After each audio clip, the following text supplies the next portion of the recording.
Graça e paz, queridos e amados irmãos que nos assistem pelo Facebook. Muitíssimo boa noite, feliz Páscoa para todos. Estamos nós aqui, da Missão Resplandecer, eu, minha esposa querida, a pastora Ana, e também a Sara e o Israel. Estamos todos aqui. Ana? Graça e paz, queridos. Deus abençoe vocês poderosamente aí nessa sexta-feira de Páscoa e ministre aos nossos corações, nessa noite, em nome de Jesus. Hoje é sexta-feira, a chamada Sexta-feira da Paixão, né? E nós temos uma reflexão a respeito da morte de Jesus, e nós vamos falar daqui a pouco sobre por que Jesus é o Cordeiro Pascal. Essa é a palavra de hoje à noite. O nosso tema é por que Jesus é o nosso Cordeiro Pascal. Então quero convidar você a vir comigo até o Evangelho de João, no capítulo de número 11 e no versículo de número 49.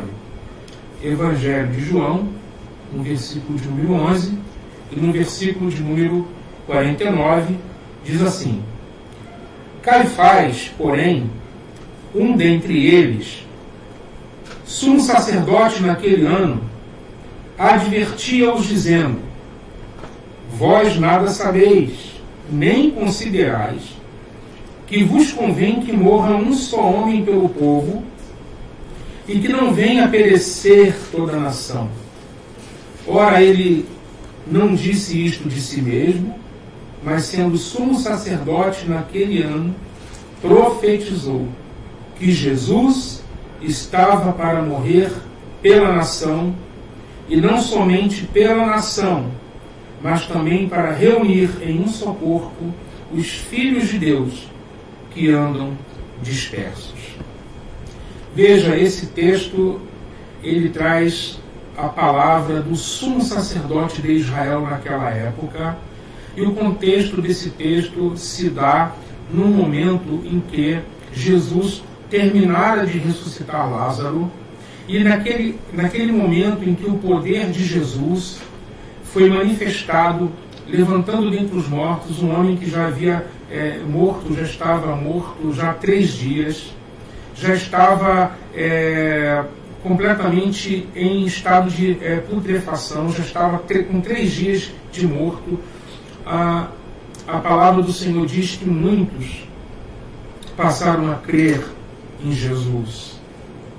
Porém, outros foram levar até o conhecimento dos sacerdotes e da cúpula da religião de Israel a respeito de Jesus, e isso os deixou muito preocupados.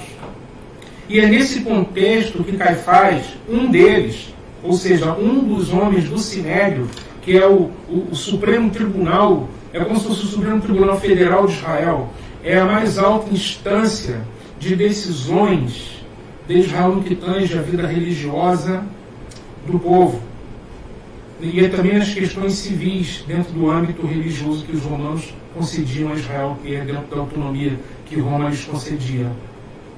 E Caifás, entre eles, Caifás levanta a voz e diz que um homem deveria morrer por toda a nação, para que a nação não perecesse. Glória a Deus.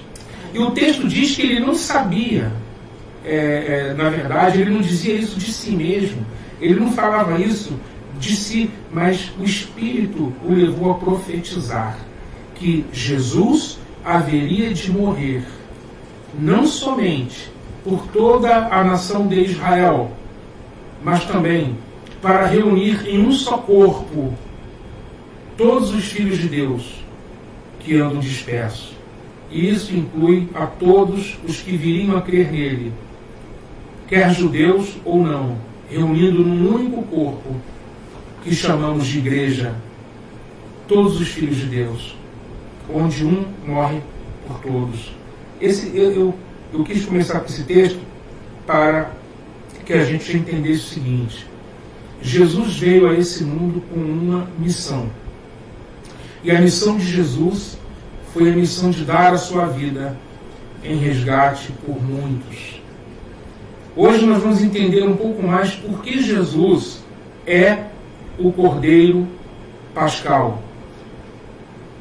Quero convidar você a vir comigo também no livro de João, no capítulo de número 10, João capítulo 10, onde no texto em que Jesus fala que ele é o bom pastor. João capítulo 10, versículo 14, diz assim: Eu sou o bom pastor, conheço as minhas ovelhas, e elas me conhecem a mim. Quero fazer uma pausa nessa leitura. Ouça Jesus dizer para você: eu sou o bom pastor. Aleluia. As minhas ovelhas ouvem a minha voz. Ouça a voz de Cristo agora. Glória a Deus. Assim como o Pai me conhece a mim, e eu conheço o Pai, eu dou a vida pelas ovelhas. Ainda tenho outras ovelhas, não deste aprisco. Aleluia. A mim me convém conduzi-las. Glória a Deus. Elas ouvirão a minha voz. Então haverá um rebanho e um pastor. Por isso o Pai me ama. Glória a Deus. Porque eu dou a minha vida para reassumir. Aleluia. Ninguém a tira de mim. Pelo contrário, eu espontaneamente a dou. Tenho autoridade para entregar e também para reavê-la. Este mandato recebi de meu Pai. Irmãos, nessa reflexão de Páscoa, tenha a seguinte consciência: Jesus não é um pobre coitado que caiu nas mãos dos romanos contra a sua própria vontade. Jesus não foi forçado a se entregar na cruz. Ninguém coagiu Jesus. Ninguém intimidou Jesus. Ninguém o forçou a isso. Jesus não é um pobre coitado, frágil nas mãos de homens perversos, mas todos nós devemos saber que Jesus tinha todo o controle da situação. Aleluia. Durante todo o tempo em que ele estava no Getsemane, dentro do Getsemane, aliás, inclusive até muito antes, quantas vezes os judeus quiseram matá-lo? Quando eu digo judeus, eu não digo todo o povo, eu digo a cúpula religiosa da época. É bom dizer isso. Eu não quero dizer com isso que todos os judeus queriam matá-lo, até porque o próprio Jesus é judeu, os seus apóstolos eram judeus. Portanto, aqui eu quero dizer que a cúpula religiosa de Israel, o sumo sacerdote e a liderança, conspiraram contra a vida de Jesus, porque o que Jesus ensinava, o que Jesus fazia, foi frontalmente contra os interesses da cúpula religiosa. E eles passaram a conspirar e passaram a persegui-lo. Mas enquanto não foi chegada a hora, eles não puseram as mãos em Jesus. Jesus tinha o controle de absolutamente todas as circunstâncias. Ele sabia que a hora dele ainda não havia chegado. Por isso, tantas vezes pegaram em pedras a fim de apedrejá-lo, mas eles não puderam deter Jesus enquanto o ministério dele não se cumprisse. Durante 3 anos e meio, ele ensinou o Evangelho do Reino de Deus. Ele abriu o caminho do reino para pecadores, para as meretrizes, para os publicanos, para as crianças, para as mulheres, para os pobres de espírito, para todos aqueles que tinham fome e sede de justiça, todos aqueles que desejavam a libertação, todos aqueles que criam na promessa do Eterno, de que os tempos do Messias haveriam de chegar, e onde encontrasse fome e sede, ele lá estava, junto à mulher samaritana, no poço. Ele encontrou Zaqueu em cima daquela árvore. Ele foi até aquela mulher que foi atraída até ele, chorava aos seus pés. Jesus, durante todo o tempo, ele incluiu o frágil, ele acolheu o o fraco, aqueles que não tinham valor no império, como as mulheres, por exemplo, dentro da cultura romana também, não só a judaica, dentro do patriarcalismo, Jesus incluiu as mulheres, deu valor e dignidade às mulheres, deu voz às crianças, deixou aproximar-se deles pequeninos. Jesus cuidava do outro, do próximo. Jesus, ele veio por causa do outro. Ele disse assim, o Filho do Homem não veio para ser servido, mas veio para servir e para dar a sua vida em resgate de muitos. Aleluia. Jesus de Nazaré, o mestre por excelência, que nos ensinou a amar a Deus sobre todas as coisas e ao nosso próximo como a nós mesmos. Jesus que abriu os portais eternos. Aleluia. Jesus Cristo que removeu o véu que nos introduz na presença do Pai. Ele mesmo, ele tinha todo o controle da situação. Ali estava como cordeiro, mas investido da autoridade do leão, mas na fragilidade do cordeiro, ele se entregou. Aleluia. Ele se deixou prender. Pedro, quando Jesus foi detido pelos romanos, Pedro pegou a espada e feriu o soldado romano na orelha. Na verdade, o Pedro queria cortar a cabeça do soldado. Ele não mirou na orelha, pode ter certeza disso. Não é? É que o soldado deve ter se esquivado e pegou na orelha. Pois bem, Jesus falou para Pedro: Pedro, guarda a tua espada. Porque quem fere com a espada, pela espada também será ferido. E o reino de Deus não é conquistado nem defendido por espadas. O reino de Deus é acolhido pela graça. E Jesus disse para Pedro: se eu quisesse, eu tenho milhares de anjos, eu tenho miríades de anjos, que basta um comando de Jesus do seu trono. Todas as forças do universo obedecem. Aleluia. Não seriam aqueles soldados, pobres soldados romanos com suas espadas, que deteriam o Rei da Glória, caso ele não quisesse ser detido. Mas a Bíblia diz que a vida de Jesus ninguém tomou dele, mas ele ofereceu-se. Ele se deu por amor a mim e a você. Aleluia. Porque ele te ama. Porque ele amou o mundo de tal maneira. Ninguém o coagiu.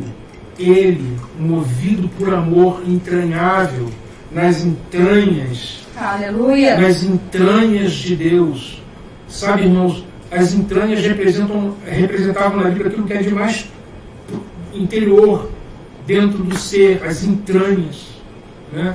Os entranháveis amor de Deus por nós, que move o universo. O que move o universo, o que mantém, queridos, escute o que eu vou dizer, o que mantém o universo de pé, a despeito de toda a maldade, a despeito de toda a crueldade que os homens fazem, que as potestades promovem no mundo, o que mantém esse universo ainda de pé, as coisas coesas, a terra girando, a terra sustentada nesse universo, o que mantém todas as coisas ainda de pé é o amor de Deus.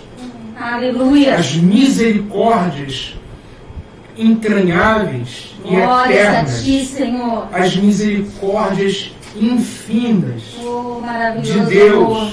Deus que é amor puro, Deus que é amor em sua essência, Deus que não imputou aos homens os seus pecados, aleluia, mas que olhou para nós com graça, com favor, com misericórdia, nos deu, enviou o seu unigênito, o seu Filho. Aleluia. O Filho que estava... Bendito seja o teu nome. O Filho que estava desde antes da fundação do mundo com o Pai. O Filho amado desde todo sempre. O Filho amado do Pai. Ele enviou. E esse Filho que veio ao mundo, ele veio por amor. Movido por amor. O Pai o enviou por amor. E o Filho, ele viveu aqui por amor. E ele se entregou por amor. Por isso, nós queremos pontuar nessa noite, amados e preciosos irmãos e irmãs, ninguém tirou a vida de Jesus. Jesus a entregou. É o que está escrito no texto bíblico. Veja se não é. Veja no versículo de número 17. Ele diz assim: por isso o Pai me ama, porque eu dou a minha vida para a reassumir. Ninguém a tira de mim. Pelo contrário, eu espontaneamente a dou. Jesus deu a vida dele porque quis dar. Se ele não quisesse, ele não dava.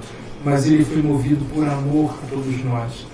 E ele tem autoridade para entregar e também tem autoridade para reassumir. Glória a Deus. Ou seja, ele tem autoridade para entregá-la e ele tem autoridade para sair da sepultura. Louvado seja o nome de Jesus. Bendito seja o nome do Senhor. A palavra de Deus nos diz, lá em Coríntios, no capítulo de número 5, no versículo de número 7, diz assim: lançai fora o velho fermento, para que sejais nova massa, como sois de fato sem fermento, pois também Cristo, o nosso Cordeiro, o quê? Pascal. Está ali a linha amarela aí, meus amigos? Pois também Cristo, nosso Cordeiro Pascal, foi imolado. Então o apóstolo Paulo, ele tinha plena convicção da verdade que Cristo cumpriu a Páscoa. A Páscoa que tem início no capítulo 12 do Êxodo. A Páscoa que funda o povo de Israel. A Páscoa que dá início à nação de Israel. A Páscoa que tirou Israel do cativeiro, da opressão, do cativeiro da escravidão egípcia e o trouxe para a terra, para a herança prometida. A Páscoa, na verdade, era uma figura da verdadeira Páscoa que todas as nações haveriam de experimentar. Aleluia. Veja, queridos, a Páscoa do Êxodo foi experimentada por um povo chamado Israel.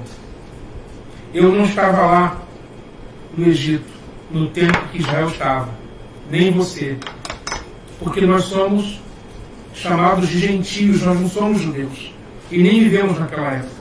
Mas aquela Páscoa histórica, ela na verdade pré-anunciava, ela profetizava uma Páscoa que todos os povos poderiam experimentar, que é a Páscoa de Jesus Cristo. A Páscoa onde Jesus, o Cordeiro de Deus, haveria de dar-se, de doar-se, de entregar-se, com toda a autoridade e poder que tem. Toda essa autoridade e poder se manifestou na fragilidade de um cordeiro que se entregou. A força de Jesus se manifesta justamente aí. Sendo ele eterno, se fez finito. Sendo ele tão grande, se fez pequeno. Sendo ele tão rico, se fez pobre. Sendo ele Deus, se fez homem. E mais ainda, se fez servo. E servo obediente até a morte e morte Aleluia. de cruz. Por isso a Bíblia diz que ele é o Cordeiro Pascal. Cristo, nosso Cordeiro Pascal, foi imolado. No primeiro dia da festa dos pães ázimos, Cristo foi imolado. Eu, nesse momento, vamos fazer um comparativo da exigência que está lá no Êxodo, capítulo 12, que é o texto fundante da Páscoa, e vamos fazer o cumprimento. Eu vou pedir para que a Ana leia aqui o Êxodo 12, 5, e nós vamos ler o cumprimento de João. Pode ler, Ana.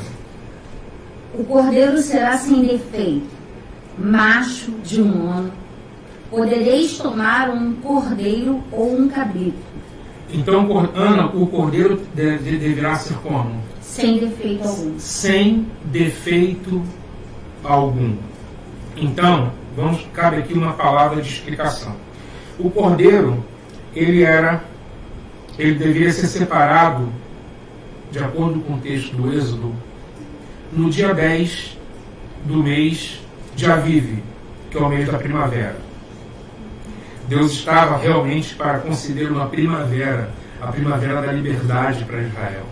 E a verdadeira liberdade ocorre ou começa quando nós experimentamos o Cordeiro. Vai vendo. Está escrito lá que do dia 10 até o dia 14, Israel deveria examinar o Cordeiro. Porque não pode ser uma coisa feita com pressa, entende? Você adquire o Cordeiro, o tipo compra no mercado e já leva para o templo. Claro que naquela ocasião não era templo, eles moravam dentro de casa mesmo, né? Mas durante toda a Páscoa, do contexto de Páscoa, eles adquiriam o Cordeiro, muitas vezes no próprio pátio do templo. E por isso que Jesus virou a mesa dos cambistas, né? Porque eles estavam vendendo animais para o sacrifício dentro do próprio templo e fazendo comércio com os sacrifícios. Nada é parecido com hoje, né, irmãos? Puxa vida, você vê que as coisas não mudaram muito, não. Comércio dentro do santuário de Deus, comércio da fé, né? Muito bem. O que o Senhor Jesus ele fez? Ele virou mesmo que ele disse também: a minha casa será chamada casa de oração para todos os povos. O que vai acontecer? O cordeiro tinha que ser examinado, não podia ter defeito, não podia ter mancha, não podia ter, podia ser coxo, ele não podia ter nenhum tipo de enfermidade, porque isso desabilitava o cordeiro para o sacrifício. O texto que a Ana leu diz que o cordeiro não pode ter defeito. Então, durante todos aqueles dias, eles examinavam o cordeiro para ver como que o cordeiro era, se tinha defeito ou não. O que vai acontecer? O cumprimento disso nós vemos em João. Queridos, tem algo que talvez você não tenha percebido. Quando Jesus é preso, e ele foi preso justamente ali, na véspera da Páscoa, né? Ele foi preso ali na véspera da Páscoa. O que vai acontecer? Ele é levado para a casa de Herodes, da casa de Herodes ele vai para Pilatos.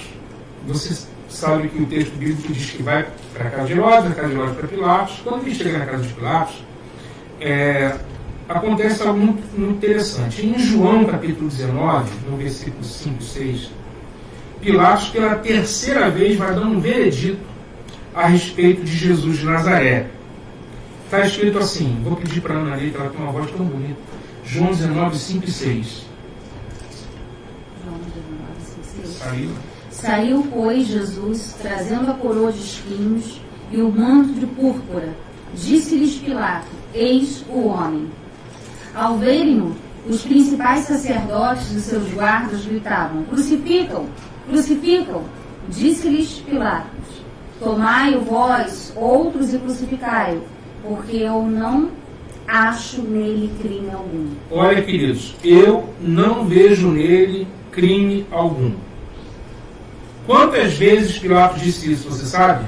Pois eu vou lhes dizer. Pilatos disse isso 3 vezes. A primeira vez que ele diz isso está em João.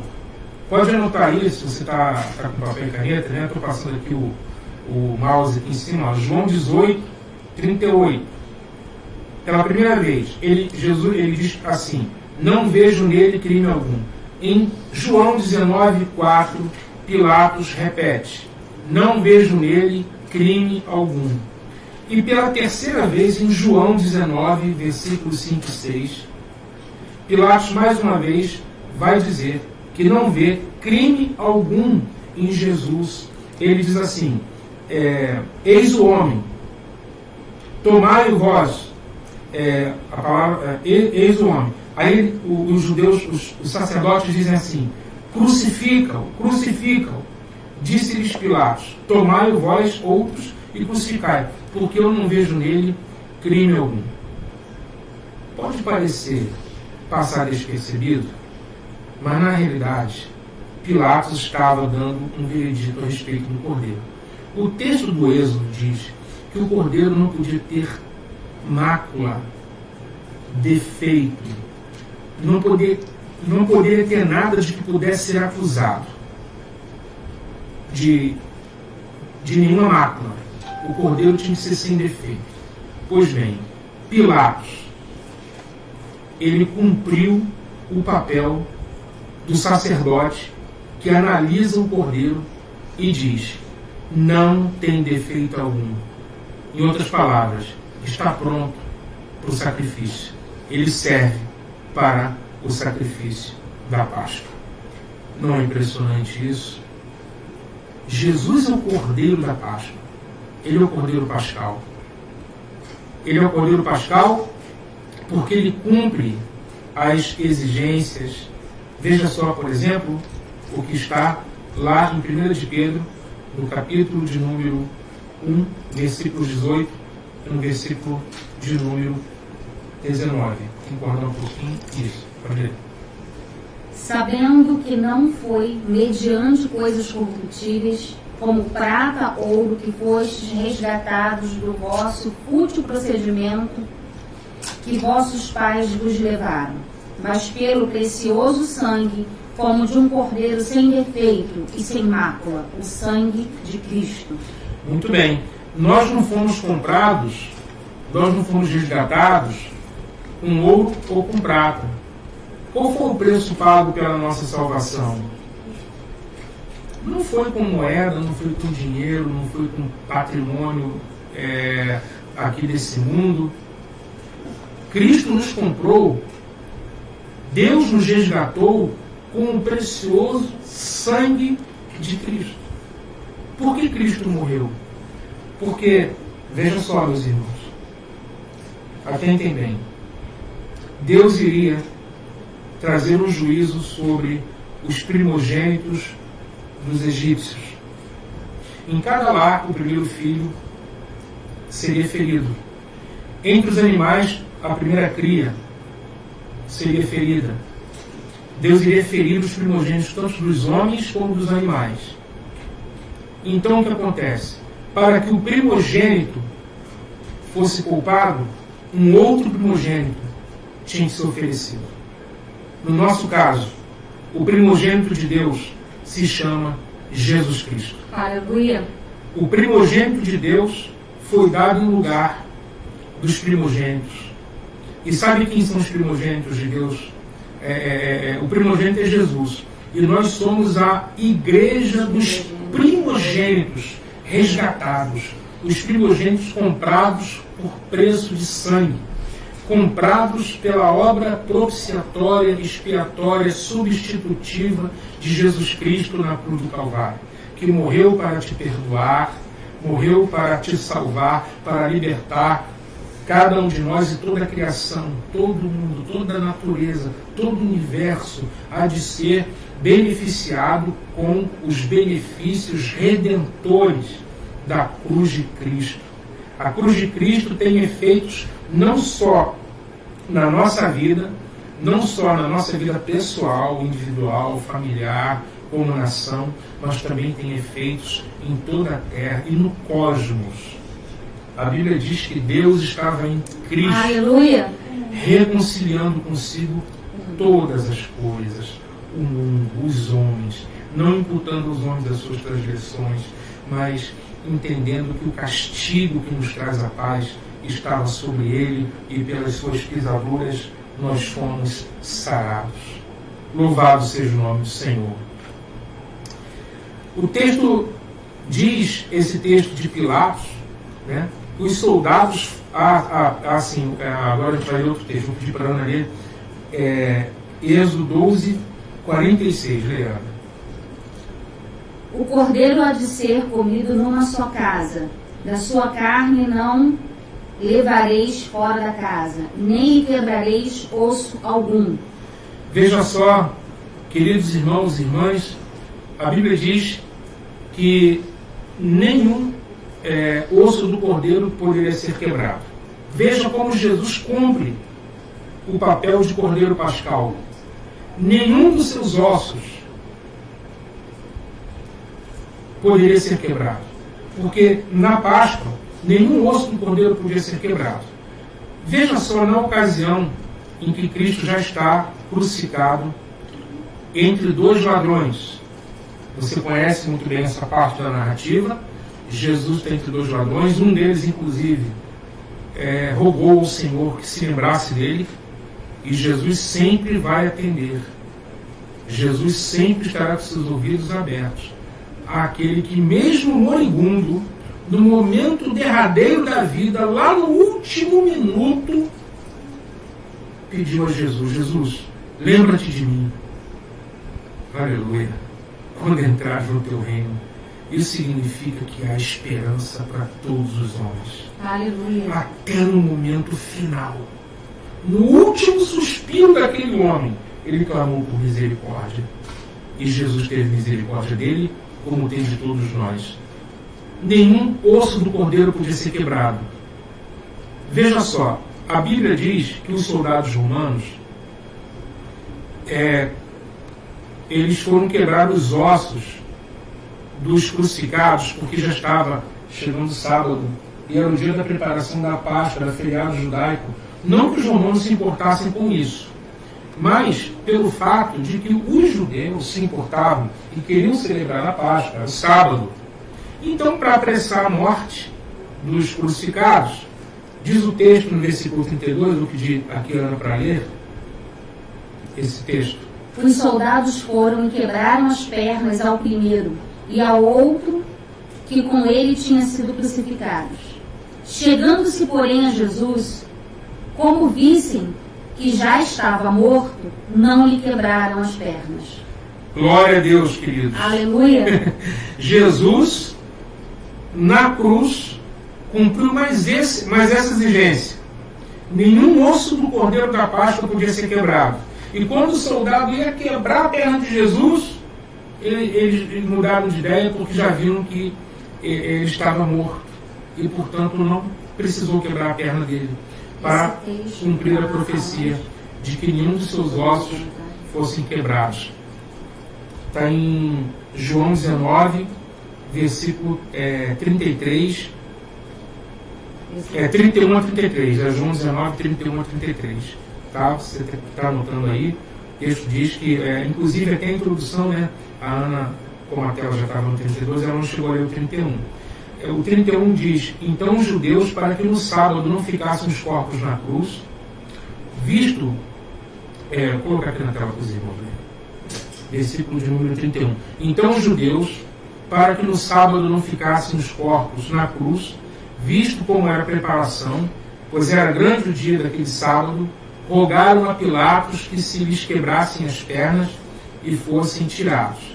Só que aí, né, foi o que a Ana leu. Os soldados foram quebrar as pernas do primeiro e do outro, que com ele tinham sido crucificados, mas chegando a Jesus não quebraram as pernas, porque Jesus já havia morrido.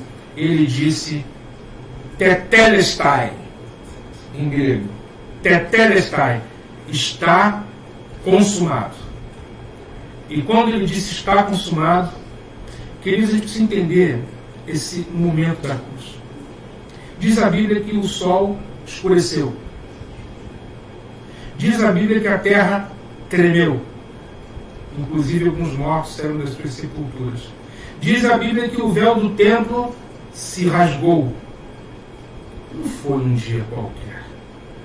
Lá não estava mais um crucificado, como era tão comum naquele tempo. Lá estava o Rei da Glória. Aleluia. Lá estava o Criador do Universo. Lá estava aquele por meio de quem todas as coisas foram feitas, e sem ele nada do que foi feito se fez.